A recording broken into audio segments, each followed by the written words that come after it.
Okay, I have something new for you. It's occurring to me now that you can't actually see it, like, at all, but I got a desk. So I'm finally sitting up in a chair instead of crouched like a gremlin on my bed, and you are sitting on my nice new desk. I will show you later. It's really not that impressive. I got it on Amazon, I think. It took me 3 days to put together, but still, it's so nice to be able to sit up.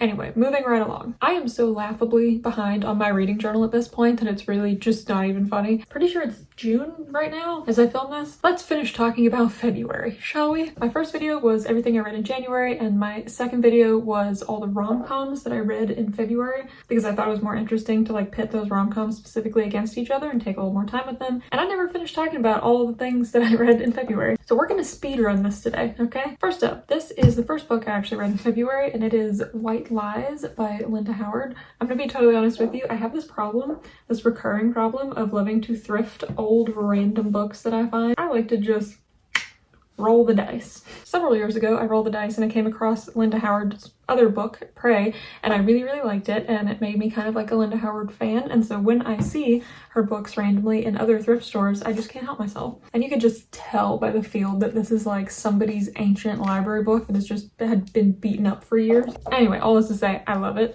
This is another thriller romance, as Linda Howard is kind of known for, or at least is the only thing I know her for. It says, nothing could have prepared Jay Granger for the arrival of 2 FBI agents at her door or for the news they brought. Her ex-husband Steve has been gravely injured.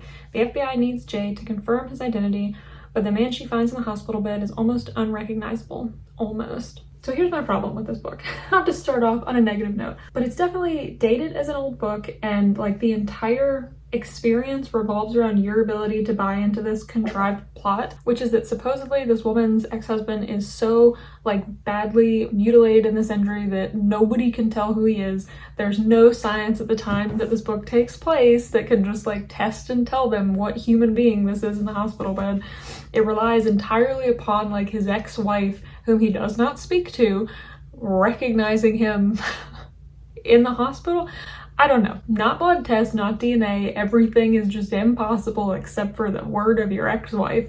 I don't know, you know? However, I'm one of those people who's gonna buy into that anyway. I'm gonna have a little suspension of disbelief because I like Linda Howard and I like her style and I like her voice. I would say normally she's really good at the thriller part of thriller romance, but her romances are what's lacking. But this one, to me, was like her best romance. If you buy into the scenario, like the chemistry between them and just how like electric it feels, I enjoyed it. I did. I don't feel bad about it. I enjoyed it. However, there is one huge flaw that I just like can't really forgive with this book, and that is the ending. You can skip if you don't want to spoiler. Like obviously your male main character has to reach the climax with the bad guy. He basically, like, we're told that he confronts this bad guy by himself. It's crazy. He almost dies.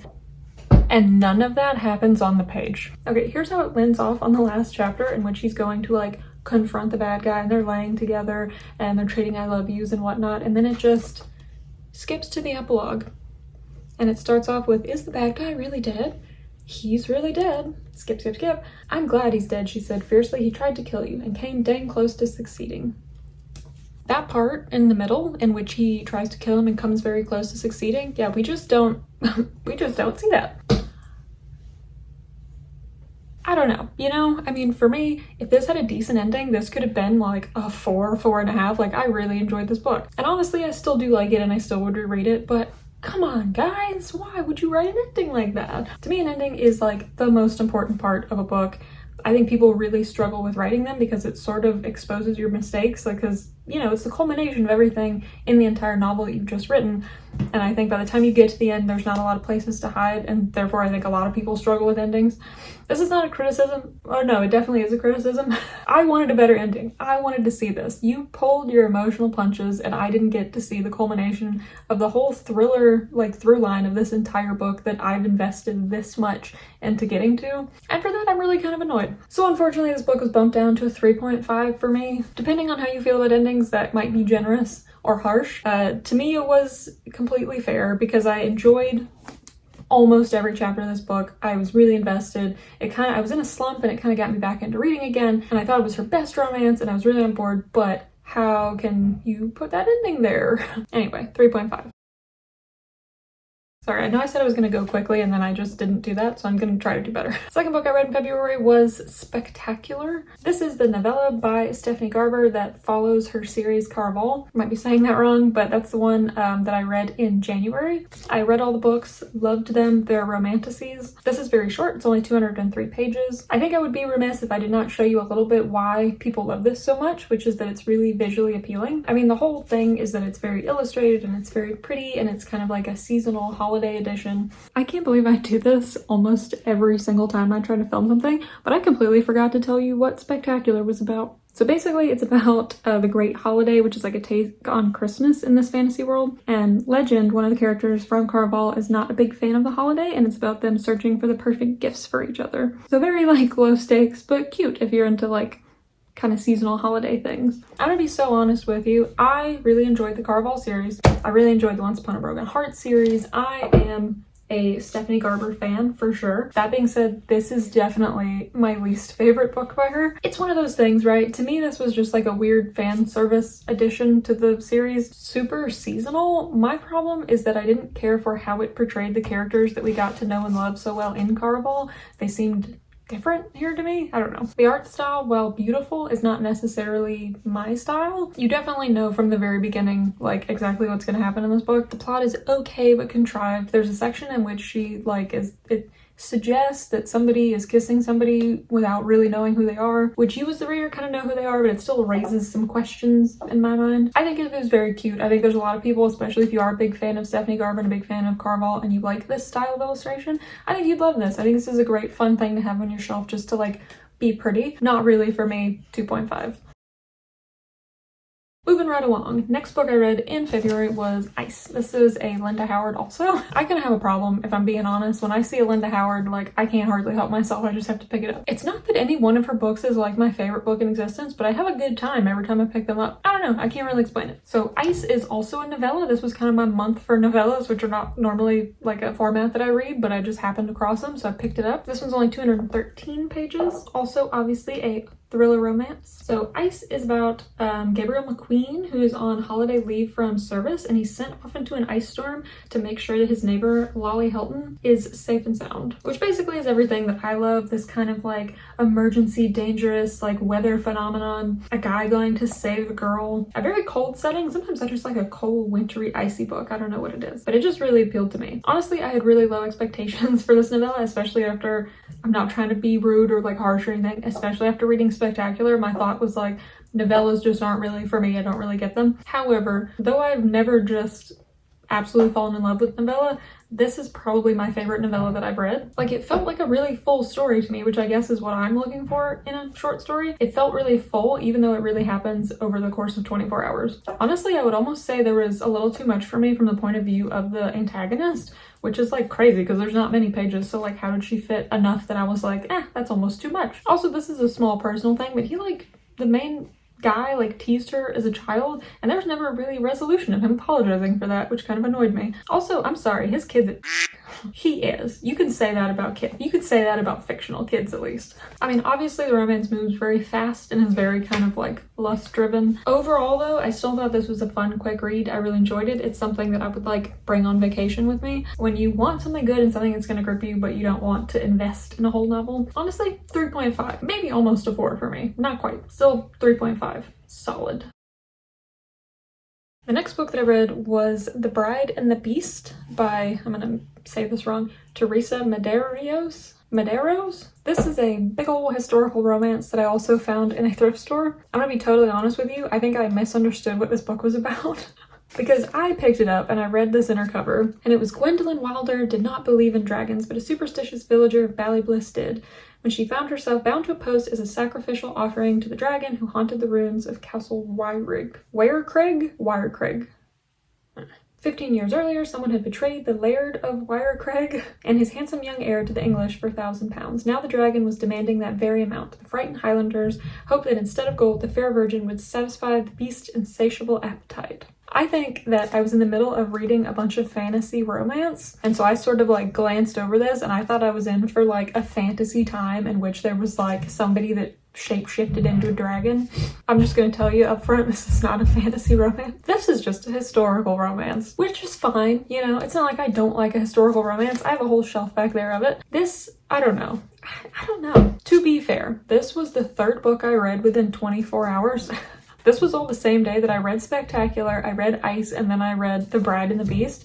So like my brain was exhausted, and I think that could be part of why this didn't really hit for me. However, I do think that the plot felt needlessly complicated, especially toward the end. It felt to me sort of just like drama for drama's sake, when you're like, why did they have to like not be together and then be together so many times? I thought the beginning was really good. I liked it. It gripped me. And then the longer it went on, the more it sort of lost me. In the end, I thought it was fine when I thought it could have been so like special and memorable. At the end of the day, like it's been a couple months since I've read this book, and I've almost forgotten what it's about. I know there's a whole sort of suspension of disbelief in which she's not allowed to look at the person holding her captive for a long time. And there's ways that they're trying to like get together without ever seeing his face. There's a whole thing with the village and the people in the village and some romances over there. I don't know. You know, 3. It's a 3. I don't know. Am I harsh? Sometimes I feel like I'm more harsh than the average reader.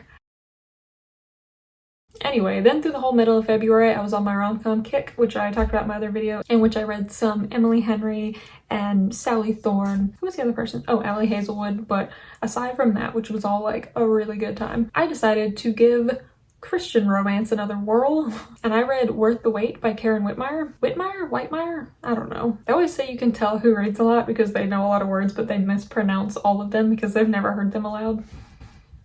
That's me. I guess to be more specific, it's a Christian historical romance. I don't have a book to hold because this was only available in ebook form, so I'll try and put it up here somewhere if I can.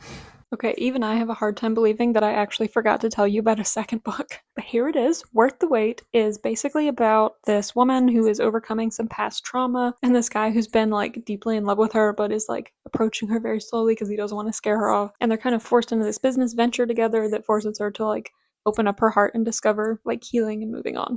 Very cute, very nice concept. Basically, I read Karen's other book, which is on my bookshelf, which I thought was fantastic and is like one of my favorite Christian romances ever. I don't have very many. The genre frustrates me, which I can talk more about in depth at another time. I don't know why so many of them have to be not that interesting. But she has another one that I thought was really interesting and is actually probably the best Christian romance I've ever read. And I really wanted to read a follow-up book in the same series, except that she never wrote follow-up books in the series. The only thing she wrote was yet again another like tiny short novella. So I read it even though I'm not a big novella person, and my thought the entire time was I wish that it was longer and an actual book, and I wish that it was a physical book and not an ebook, because I'm not an ebook person. I am an old school, give me the texture, give me the feeling person. I think the characters deserved more because I really loved these 2 characters. They were some of my favorite in the series, or favorite in the novel, in the first novel. And I really just wanted them to have a moment, you know? So at the end of the day, it felt rushed. It was not as impactful as I wish it could be. I still enjoyed it. It was fine, but I didn't love it. 3.5. In my memory, 3.5 feels a little bit generous. Feels a little bit generous because I really enjoyed the first book, but that's what I wrote down, so like I'm gonna stick with that. 3.5.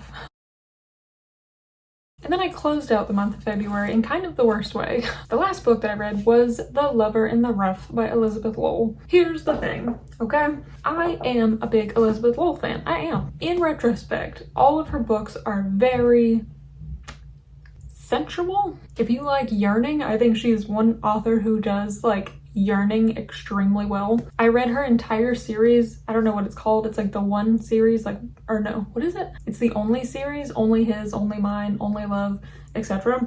There's like 6 books in that series, some of which are a little bit problematic. I'm not gonna lie to you.